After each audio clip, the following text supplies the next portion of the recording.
Hello বন্ধুরা, আবার হরগৌরী সংসারে তোমাদের আরও একবার স্বাগত। তো প্রত্যেক দিনের মতন আজকেও চলে এসেছি আমি আমার লাঞ্চ মেনু নিয়ে। তো প্রত্যেক দিন আমি সব রকম ভিডিও করে উঠতে পারি না, কারণ সময় পাই না। ছোট্ট মেয়ে নিয়ে সংসার তো অনেকটাই ব্যস্ততা দিয়ে আমার সারা দিনটা পেরিয়ে যায়। তো এই লাঞ্চটুকু সময়টা আমি নিজের জন্য রাখি, যেটা তোমাদের সাথে শেয়ার করি। তো আজ আমার লাঞ্চে কী রয়েছে দেখে নাও।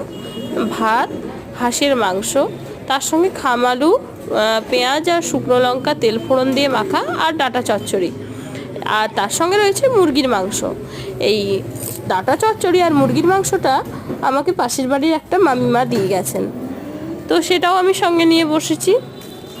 এই শীতের দিনে বেলাটা এতই ছোট যে সময়টা কিভাবে পেরিয়ে যায় বুঝতেই পারি না। তো আজকে ভিডিওর আগে আমি খাওয়া শুরু করে দিয়েছি, খিদেটা একটু জোরেই পেয়ে গেছিলো। তো দেখে নাও।